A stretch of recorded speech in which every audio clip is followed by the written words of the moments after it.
set up your brand kit's chart styles to ensure your data visualization is always on brand. So check that your brand colors are saved under the chart section of your brand kit so they appear in the color selector panel. So if you go to brand kit and then you go to your brand, you should have your colors saved here. But when you are in a sheet, these colors won't be options. The charts colors will be.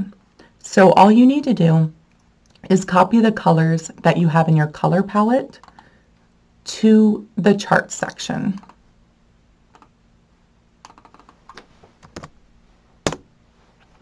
And once you have that done, you can then apply your brand to Canva Sheets.